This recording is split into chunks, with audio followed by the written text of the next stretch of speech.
பிஸ்மில்லாஹிர்ரஹ்மானிர்ரஹீம். தலைமை தாங்குகின்ற தலைவர் அவர்களே,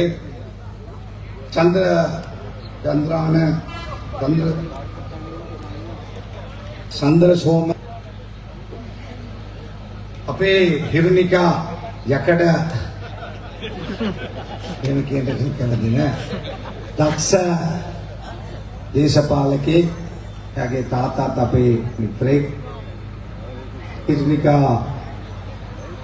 පාර්ලිමේන්තු මන්ත්‍රීතුමියගෙන් අවසර හිටපු පාර්ලිමේන්තු මන්ත්‍රියෙක්.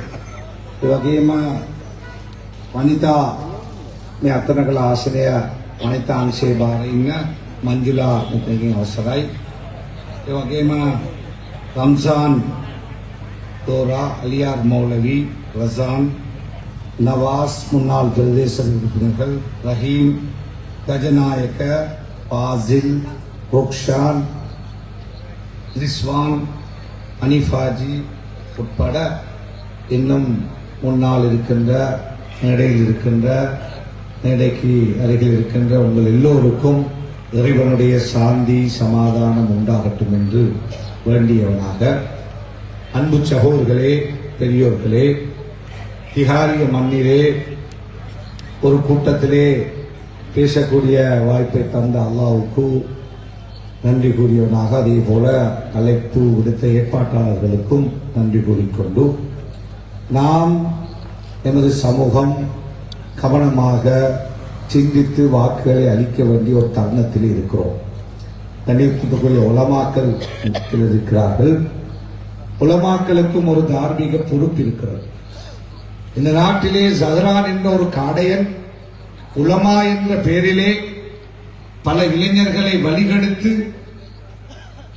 இந்த நாட்டிலே செய்த அநியாயத்துடைய விளைவை சாதாரண பெண்கள், ஆண்கள், இளைஞர்கள், வைத்தியர்கள், உலமாக்கள், அரசியல்வாதிகள் எல்லோரும் அனுபவித்தோம். அதே போல நாம் அவ்வாறான பிழையான பாதைகளிலே எமது இளைஞர் சமூகத்தை கொண்டு போய் விடக்கூடாது.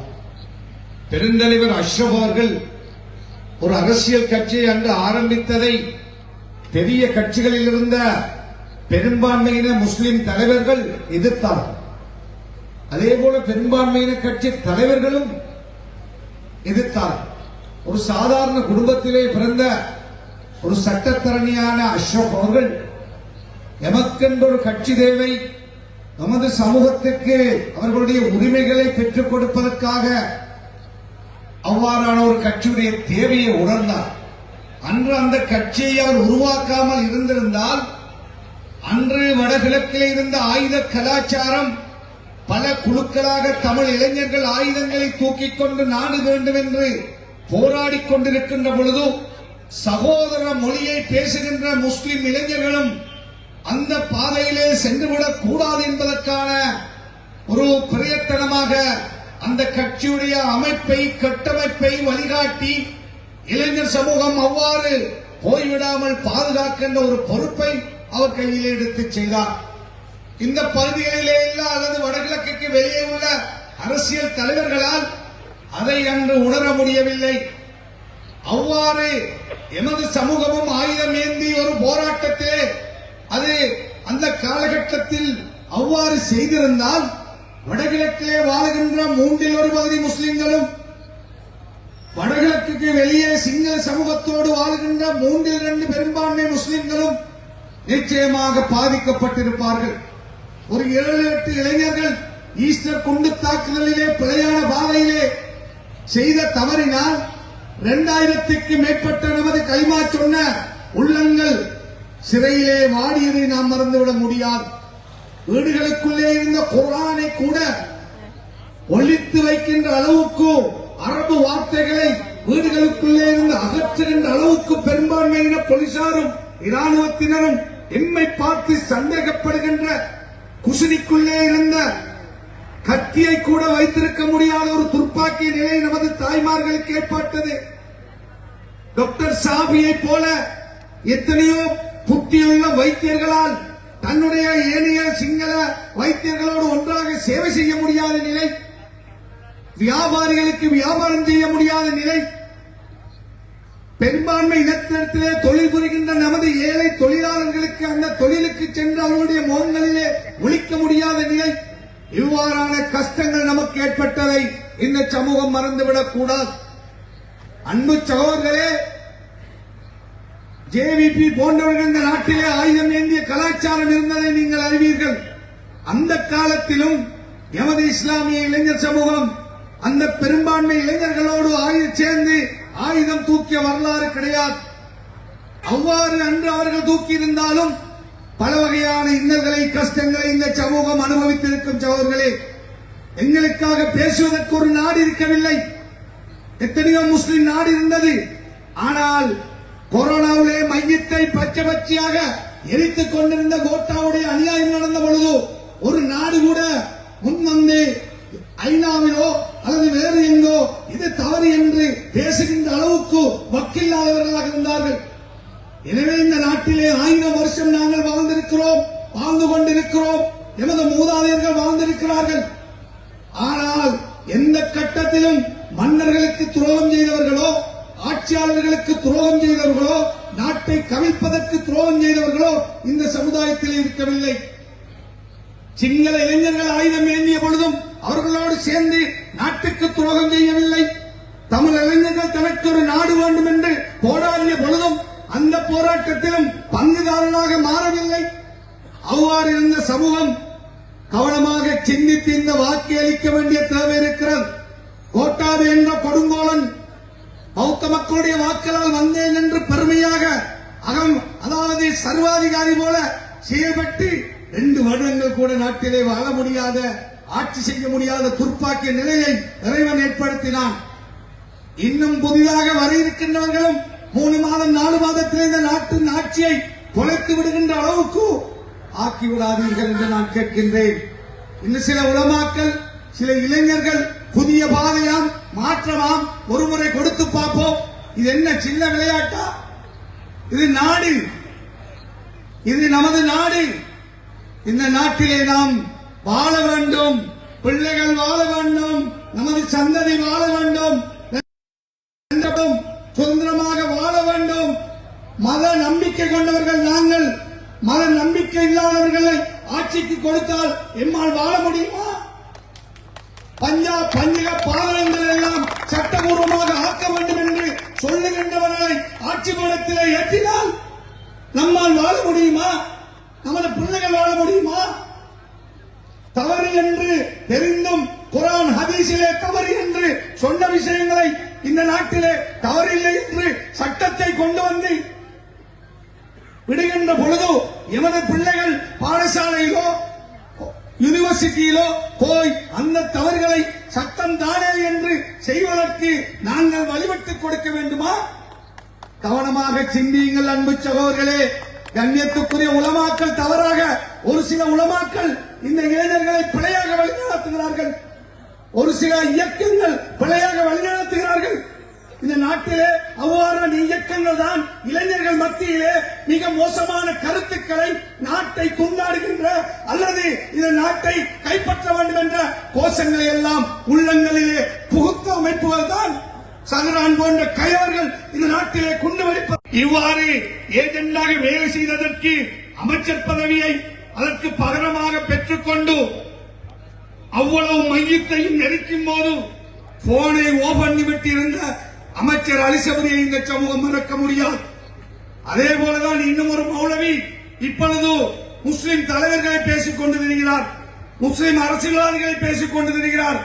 நல்ல தொப்பியை போட்டுக்கொண்டு அவ்வாறு முஸ்லிம் தலைமைகளை மோசமாக விமர்சிக்கிறார்.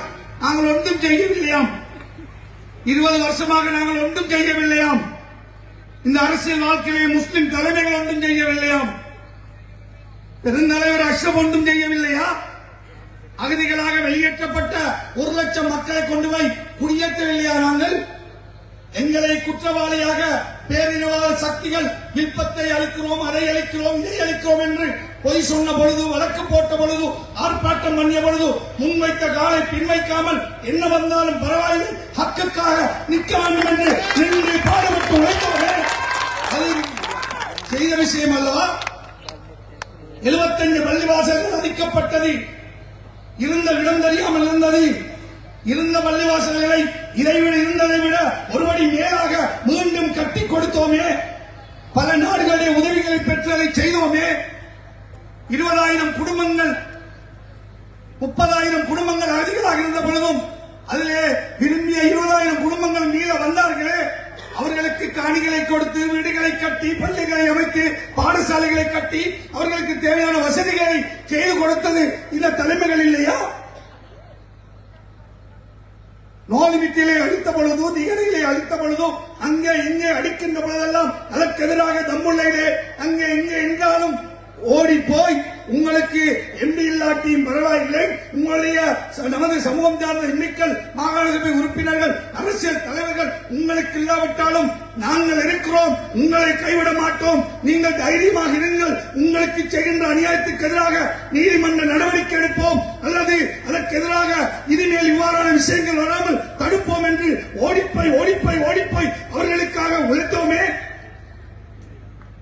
இவர்கள் இந்த மௌலை எங்கே போனார்? இவர்களுடைய தலைவர்கள் எங்கே போனார்கள்? எனவே வாக்கு கேளுங்கள், பிரச்சனை இல்லை. எங்களை பேசி வாக்கு கேட்காதீர்கள். எங்களை நாங்கள் ஒன்றும் செய்யவில்லை என்று பொய் சொல்லி நீங்கள் ஒரு தேசிய பட்டியல் எண்ணி வருவதற்காக நீங்கள் ஒரு அலிசபரி கோட்டாவிடத்திலே எம்பியை பெற்று அமைச்சர் பெற்றது போல நாளை நீங்கள் ஒரு தேசிய பட்டியல் எம்பியை பகரமாக பெறுவதற்காக இந்த சமுதாயத்தை ஏமாற்றி, இந்த சமுதாய தலைவர்களை பொய் சொல்லி அபாண்டம் சொல்லி வாக்கு கேட்காதீர்கள். ஏதாவது நாங்கள் குற்றம் செய்தால் சிறைக்கு போனோம், ஏதாவது நாங்கள் குற்றம் செய்தோமா? ஈஸ்டர் குண்டு தாக்குதலுக்கும் எங்களுக்கு என்ன சம்பந்தம்? ஈஸ்டர் குண்டு தாக்குதலிலே அதன் பிறகு அநியாயமாக சிலரை கைது செய்த பொழுது பிழை என்று கத்தினோமே, பாராளுமன்றத்திலே கொதித்தெழுந்தோமே, நியாயத்தை கேட்டோமே. அதற்காக தந்த தண்டனை அது. இந்த சமூகம் அடிக்கப்பட்ட ஒவ்வொரு காலத்திலும் அதுக்கு எதிராக பேசினோமே, அதற்காக தந்த தண்டனைகள். எனவே நான் மட்டுமா தண்டிக்கப்பட்டேன்? எனது மனைவி, எனது மாமா, என்னுடைய மச்சான், என்னுடைய தம்பி, முழு குடும்பத்தை கொண்டு போய் சிறையில் அடைத்தார்களே. ஏன்? ஏதாவது களவு செய்தோம் என்று கொடுத்தார்களா? எல்லா வழக்கும் நிதாஸ், எல்லா வழக்கிலிருந்தும் நிரபராதி என்று நிரூபிக்கப்பட்டிருக்கிறோம். எனவே அன்பு சகோதரர்களே, தாய்மார்களே, இளைஞர்களே, இஸ்லாமிய சமூகமே, மலையக சமூகமே, தமிழ் சமூகமே, சிங்கள சமூகமே, ஏமாந்து விடாதீர்கள். இந்த சமூகத்தை பாதுகாக்க வேண்டிய பொறுப்பு, நமது ஒற்றுமை நமக்கு தேவை.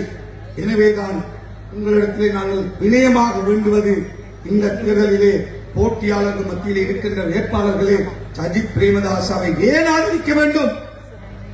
நேர்மையானவர், எந்த மதத்திற்கும் அநியாயம் நினைக்காதவர், களவெடுக்காதவர், களவெடுப்பவர்களை பக்கத்திலே வைத்திருக்காதவர், களவெடுக்க அனுமதிக்காதவர், இனங்களுக்கிடையிலே ஒற்றுமையை நம்புகின்ற ஒருவர், நல்லதொரு டீமை வைத்திருக்கிறார். டாக்டர் ஹர்ஷ, எரான், கபீர், ஃபக்கீம், இன்னும் எத்தனையோ, இம்தியாஸ் பாக்கிர் மாக்கா, முஜிபுர் ரஹ்மான், எல்லோரும் இருக்கிறார். நல்ல அணி இருக்கிறது. சொல்லுங்கள், வேறொரு இவ்வாறான அணி இருக்கிறதா? இவர்களால் நாட்டை காக்க முடியுமா? பொருளாதாரம் விழுந்து கிடக்கிறது கட்டி எழுப்ப முடியுமா? எனவே அன்பு சகோதரர்களை புத்தியாக சிந்தித்து இந்த தேர்தலிலே சஜித் பிரேமதாசாவை வெல்லச் செய்யுங்கள். அவரோடு சேர்ந்து இந்த சமூகம், இந்த நாடு, இந்த மாவட்டங்கள், இந்த மக்கள் எல்லாருடைய பிரச்சனைகளுக்கு இன்ஷா அல்லாஹ் நல்லதொரு விமோசனத்தை பெறுவதற்கு நாங்களும் அவர்களோடு சேர்ந்து உங்களுக்காக உழைப்போம் என்று கூறி ஒன்றுபடுங்கள். சஜித்தை வெல்லச் செய்யுங்கள். யாராவது பிழையான பதவியில் இருக்கின்றால் அவர்களிடத்திலே போய் சொல்லுங்கள், வீடு வீடாக செல்லுங்கள், சஜித்துக்காக உழையுங்கள் என்று கேட்டு விடைபெறுகிறேன்.